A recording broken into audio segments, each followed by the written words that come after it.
আমাদের দলের ভারপ্রাপ্ত চেয়ারম্যান তারেক রহমানের কিছু নির্দেশনা, কিছু মেসেজ আমি আপনাদের সামনে তুলে ধরতে চাই। আমাদের নেতার প্রথম যেই বাক্যটি সেটা হলো সবার আগে বাংলাদেশ এবং বাংলাদেশের মানুষ। আমাদের রাজনীতিটাই হবে বাংলাদেশের মানুষের কল্যাণার্থে, বাংলাদেশের মানুষের সুখ শান্তির নিশ্চয়তা দেওয়ার জন্যে, বাংলাদেশের মানুষের মৌলিক অধিকারগুলো সমুন্নত রাখতে, বাংলাদেশের মানুষের গণতান্ত্রিক অধিকার যাতে কখনো কেউ ক্ষুণ্ণ না করতে পারে সেই রাজনীতিটাই জাতীয়তাবাদী দল প্রতিষ্ঠিত করতে যায়। এবং সেটা প্রতিষ্ঠিত করার জন্য সবচেয়ে বড় দায়িত্বটা যার, সেটা হচ্ছে বাংলাদেশ জাতীয়তাবাদী দলের হাজার হাজার লক্ষ লক্ষ নেতাকর্মী যারা আছে তারাই সেই দায়িত্বটা পালন করবে। কিভাবে সেটা পালন করবে? যারা আজকে এই কাঁচপুর ইউনিয়ন নেতৃবৃন্দ আছেন বা কাঁচপুর ইউনিয়নের অন্তর্গত যে ওয়ার্ডগুলি আছেন, ওয়ার্ডের যারা নেতৃবৃন্দ আছেন তারাই জাতীয়তাবাদী দলের প্রতিনিধি। এই এলাকায় জাতীয়তাবাদী দলের কি করতে চায়, জাতীয়তাবাদী দলের আদর্শ কি, জাতীয়তাবাদী দলের ভবিষ্যৎ রাজনৈতিক পরিকল্পনা কি, তাদের কর্মকাণ্ড কি রকম, সেটা নির্ভর করবে আপনার এই ওয়ার্ডের যারা নেতা আছেন তাদের কর্মকাণ্ডের উপরেই নির্ভর করবে। এখানে তারেক রহমানের আমাদের নেতার যে বক্তব্য, সেই বক্তব্য অনুযায়ী যদি আপনি চলতে পারেন, আপনি যদি আপনার দলকে পরিচালনা করতে পারেন, তাহলে বাংলাদেশের মানুষের প্রায় বেশিরভাগ মানুষের যে আস্থা বিএনপির উপরে রয়েছে সেটারই প্রতিফলন তারা তাদের ভোটের মাধ্যমে প্রয়োগ করতে হবে।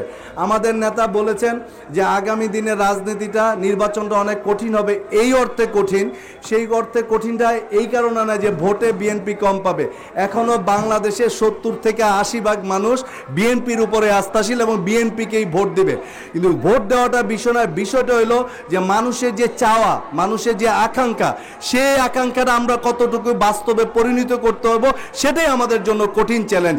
এজন্যই দেশনায়ক তারেক রহমান বলেছেন আগামী নির্বাচনটা হবে আমাদের জন্য অনেক কঠিন চ্যালেঞ্জের ব্যাপার। কারণ দীর্ঘ এই 16 বছর মানুষের উপর যে নির্বিচার অত্যাচার হয়েছে, বিচারহীনতা যেভাবে মানুষকে গ্রাস করেছে, মানুষের ব্যক্তি স্বাধীনতা ছিল না, আইনের শাসন ছিল না, মানুষের এই রাষ্ট্রীয় সম্পদ লুটে পেটে খাওয়ার যে তাণ্ডব আমরা দেখেছি, সেগুলো থেকে মুক্ত রাখার জন্য আগামী দিনে একটি কঠিন সময় যারাই ক্ষমতা আসবেন তাদের জন্য অপেক্ষা করছে।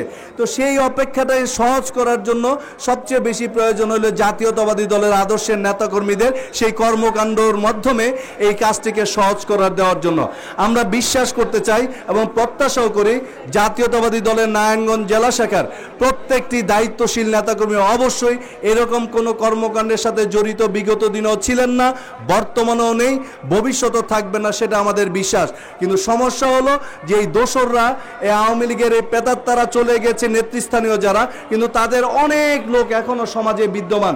জায়গা পরিবর্তন হয়েছে, চাঁদপুরের লোক নারায়ণগঞ্জে এসে অবস্থান করছে, নারায়ণগঞ্জের লোক অন্য ডিস্ট্রিক্টে অবস্থান করছে, কিন্তু তারা বাংলাদেশেই আছে এবং তারা থাকার ফলে তারা সমাজে একটা অস্থিরতা সৃষ্টি করার জন্য সবসময় সচেষ্ট রয়েছে।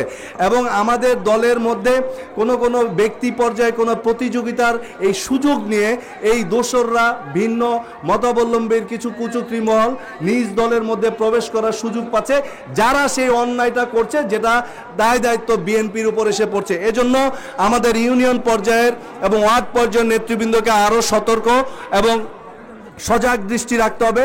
মনে রাখতে হবে জাতীয়তাবাদী দলের রাজনীতি যারাই করবেন তারা সবার আগে, আমরা যেহেতু নারায়ণগঞ্জের মানুষ, নারায়ণগঞ্জ আমাদের রাজনৈতিক ক্ষেত্র, অথবা আমাদের কাছে বাংলাদেশের পরে সবার আগে হলো নারায়ণগঞ্জ এবং নারায়ণগঞ্জের মানুষ।